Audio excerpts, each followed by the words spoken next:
Tips para malocate ang nawawalang phone. Hi everyone! Nandito ka na sa channel ko.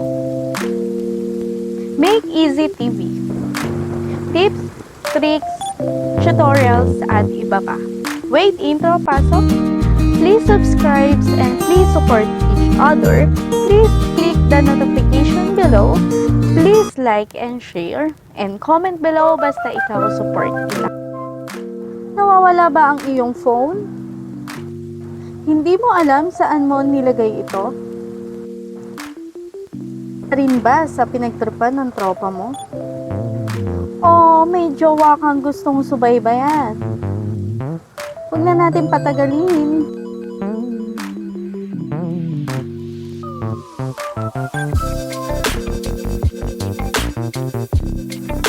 Hanapin lang ang Google ng laptop o Android mo. Siguraduhin kabisado ang Gmail account ng iyong phone na nawawala at dinedetect. Sign in mo ang Google account na iyong dinedetect. Type lang ang Find My Device and i-click ang unang result. Makikita ang unit ng phone mo. Red box, ito ang mga option maaaring makatulong sa pag-detect.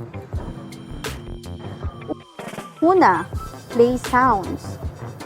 Tumatagal ito ng 5 minuto. Ang kagandahan nito, kahit naka-silent, ay tutunog ito. Click lang ang play sound kusa na itong tutunog. Panoorin ang actual video na ito.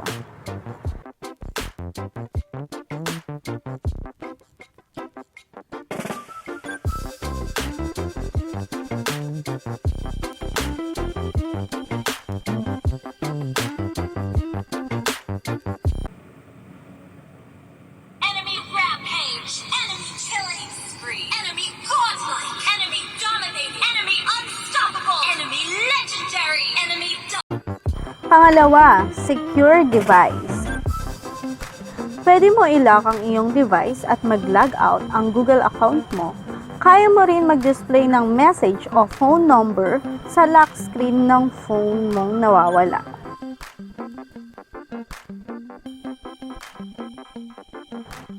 Malolocate mo pa rin kahit ni-lock screen mo na ito. Tingnan ko lang kung hindi ibalik ang phone mo. Pangatlo, erase device.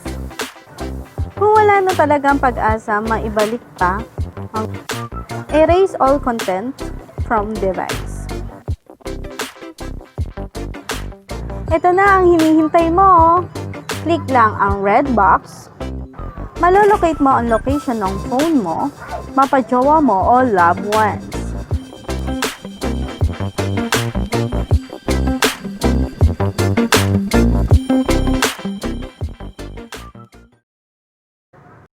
Paalala, ang videos tutorial na ito ay nararapat lamang gamitin sa mabuting layunin.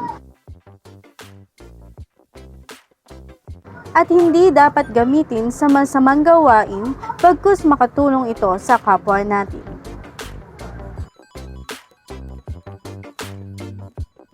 Please support each other and please subscribe. Please like and share and please click the notification bell below and comment below basta ikaw support kita. Kita-kits sa susunod.